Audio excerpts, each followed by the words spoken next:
Hi everybody, welcome to Stay Creative. We're glad you're all back to join us. Today we're going to be doing a fun project that doesn't take too many supplies, really creative. You can come up with all your own ideas. It's called PebbleArt and it's done on wood. I'm going to give you a short supply list first and then we'll have a short demonstration on the procedure, and hopefully you guys will all try this out and share some of your photos of what you've done. So the very first thing that you're going to need to come up with is some type of piece of wood. Now it could be like a little slice, it could be a wood round. I love all of the really natural pieces because when we get into using the pebbles and the branches, it just looks so fresh and natural. But maybe not all of you would have access to that kind of thing. So if you don't, you could use like a plain old piece of plywood. You could use, if you have a little strip of wood, you could use something like that.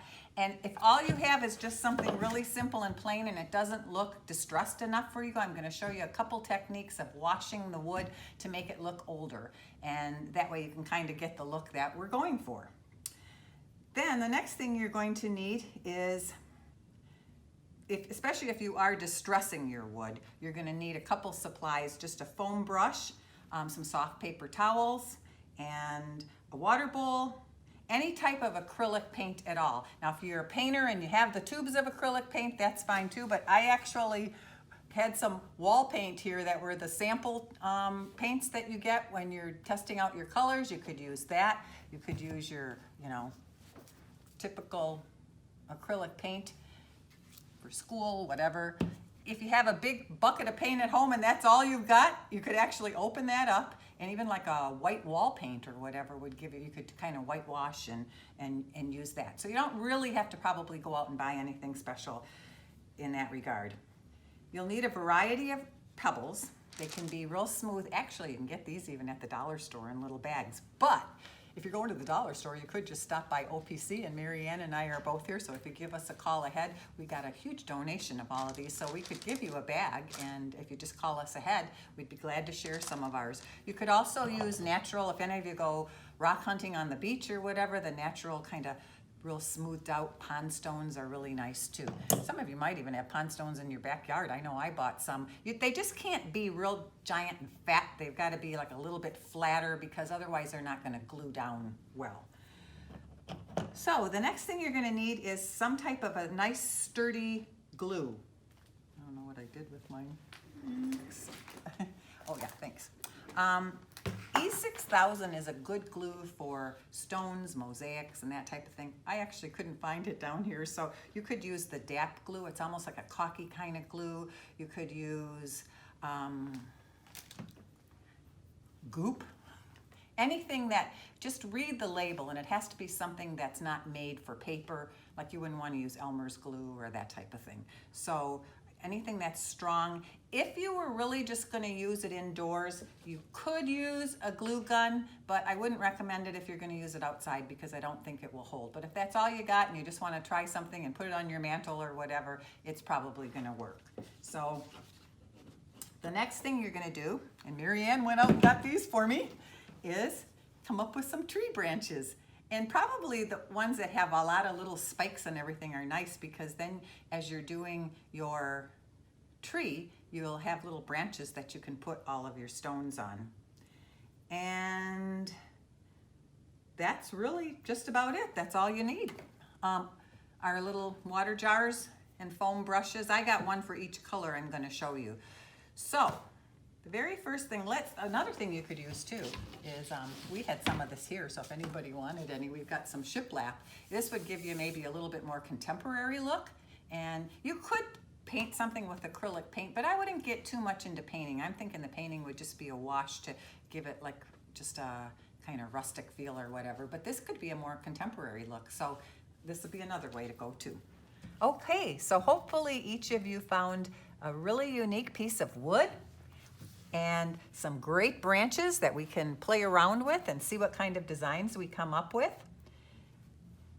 But for those of you who maybe didn't have access or couldn't find that piece of wood, the first technique I'm going to show you is how to make your wood look more distressed. So this piece is just a really simple piece of plywood. It does have some kind of cool knots in it, so you might want to keep that in mind as you're doing things. Maybe the knot could even be the center of a flower. So when we distress, you might not want to cover up that part. What I found worked pretty good were using the foam brushes, but you actually could just use a little soft rag or whatever. If you don't have foam brushes, just take a soft washcloth rag and dip that in the paints, and you could do that as well too. So on this long piece here, I'm going to show you, I actually did two different color techniques. This one was kind of with an ochre kind of a acrylic paint and a little bit of white, and I just kind of brushed them in together. Just be quick and don't think too much about what you're doing, just some nice washes. This one, if you just wanted a white wash, was like a little bit of that ochre, and I had a whiter wash and a little bit tanner, and you could just do that too. And then as you put on your natural stones, I think it's just a nice contrast to that. So let's try maybe a little bit with something with this ochre so I can show you the two colors. And I'm going to work on this palette that we have here. So I have my acrylic paints, and you don't want to have anything too wet here. And again, I'm using, just like in my other demo, the craft paper works really good because you can kind of just use it as a surface to test out on. One thing I didn't get was paper toweling, but you can just, again, kind of stay rough. Don't be afraid. And as your paint's still kind of wet, so you can blend in. I'm going to put over here so I can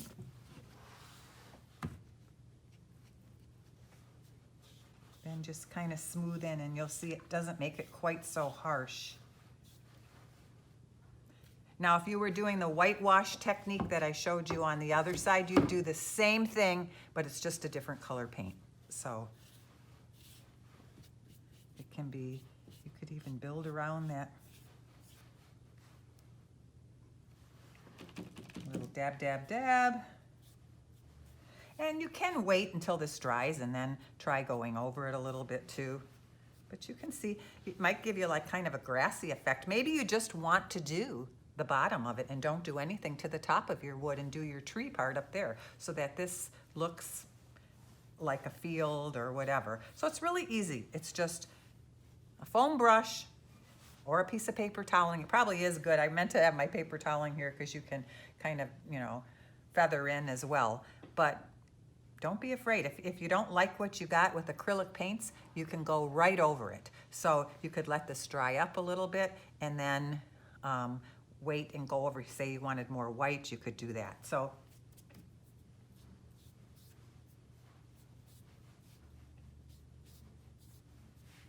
there we are. We've just got a little bit more distressed looking board than what we had with just a plain piece of plywood. If you don't like what you did, flip your wood over and try the other side. But again, you could even use the center as part of something. Now you don't have to, we're doing trees today, but we are going to be showing a couple photos throughout the video of a couple other ideas. You could do flowers, you could do a little owl, you could do whatever you want. But I think the flowers or the trees are kind of nice with the natural wood. So I'm gonna put this piece aside here and just let that kind of dry up, and we can go on to that at another time and work that one out. And this is the one I'm gonna take so that we can begin showing you the techniques for gluing. Now this was a really natural piece of wood. I actually went down to the wood shop and it wasn't really cut straight across or anything, but I don't think that makes that much difference. This would be kind of a cool piece. You could just lean it up against your mantle, or you could put a hook on the back of it and hang it. It'd be neat on a porch, or maybe the side of your fence or garage in your garden or whatever. Now again, if you are doing an outside piece, the type of glue you use will be important, because the glue stick is not gonna, or not the glue stick, but the glue gun will not hold. Just for a little bit quicker today, I am going to use the glue stick to put down my branch. But just because it'll dry faster for me right now. But if you were, take these off, if you were doing a piece for outside, you would want to use your E6000, your DAP glue, Gorilla Glue. This DAP is nice because, and E6000 too, because they're clear. So when you put them on, they are going to dry so that you won't be able to see any hint of it. The thing with the E6000 and some of the other glues is they do take a little time to dry.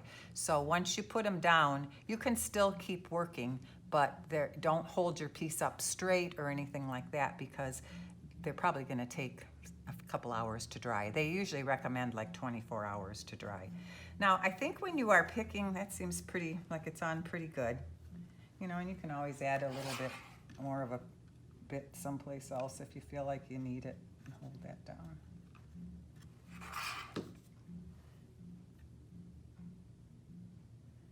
Okay, when you're looking for branches, it's kind of fun to find ones that have lots of little pieces. Mary Ann did a great job picking these out, because then you'll have more places to place your rocks on. She picked out some nice big branches and we just broke off some little pieces from them to use on these. It doesn't have to, as you can see on this one that I'm doing, I think it looks more natural not to have it fit right onto your piece of wood.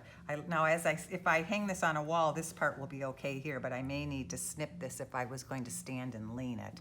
But I think it kind of looks cool just to have it going off your piece of wood a little bit too. It looks a little bit more natural that way. And again, this live edge is just so nice. Sometimes if you're ever looking around, there are even resale shops I've noticed. I went to one in Ann Arbor and they're selling pieces of live edge wood in these rounds and things like that. So just keep your eye open. I think you can even buy some of the wood rounds on Amazon. I'm not sure on the sizes. I know they have the smaller ones, but you could do little flowers or on wood rounds and just maybe drill a hole and hang them and have them just be an interesting ornamental thing too. Okay, so the next thing you're gonna do is take your rocks. Now, we have here at OPC, like I said, a whole lot of these shiny rocks that we got, and we have some natural pond stone too. You can use either or actually, I think it's kind of nice to combine them too, not to have all of them be shiny or all of them be flat. I kind of like combining them, and then just begin to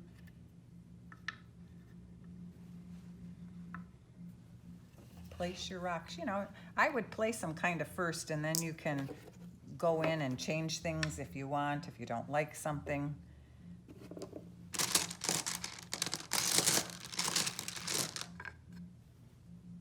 Taking from my other one here. You can see this one here too, this long one. I was just going to show you, I sort of laid one down. Just the simplicity of this one branch, and then just adding, you could just do a little cluster at the top, maybe a couple down at the bottom, but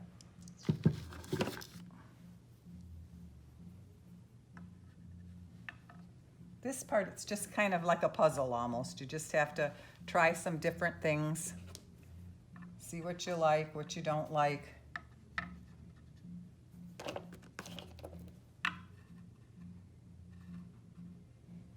What stands out nicely against the type of wood that you have. Maybe that one looks good just down there.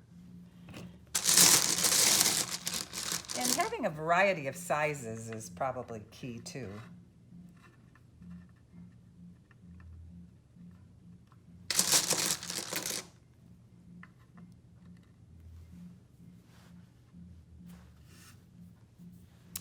Let's see.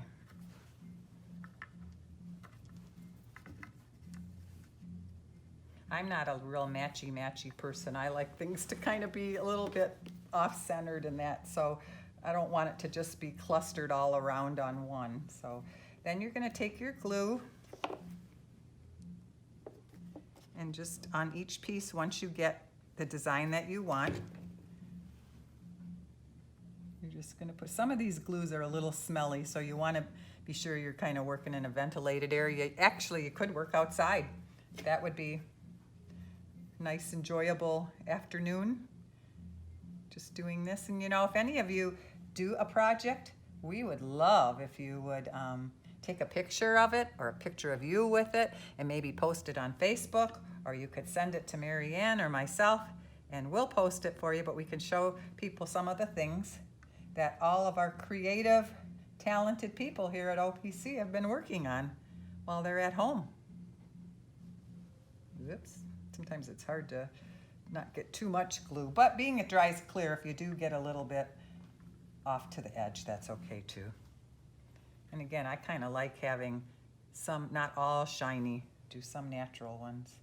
So it's just planning your design and then putting your puzzle together, really, all the pieces.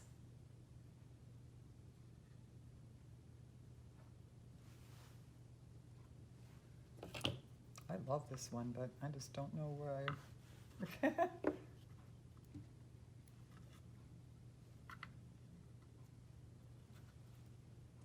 It's a fun project, and we're gonna, at the end, towards the end, we'll put up a couple other pictures of some different samples and things, or Mary Ann was gonna put some, maybe a little bit throughout the demonstration, and that way it can give you some ideas of types of wood you can use, different designs, and that type of thing. I'm kind of just going along here. And again, you could plan out your entire thing. For the demo, we don't want it to be too long, so I'm not taking a lot of time to plan my design. But get your whole design planned and then do your gluing afterwards. And then you want to leave it set up for, you know, a good half a day or so, you know, before you stand it up. And it should all be dried and the pieces should stick on just fine. But I do think having a glue that's a little bit heavier duty than a hot glue gun, you'll be happier with the results because it's going to have a lot more longevity that way. So I think we have ours all down. But you can see, there, if I press down on them now, that'll dry clear there. I kind of got glue on there. But you can see they're still moving. So once you get them all placed where you want them, just leave them be and then let them dry. And your piece will be done. And you'll have a nice rustic tree for some special part in your home or garden. So thank you for joining us today. I hope some of you will try this out.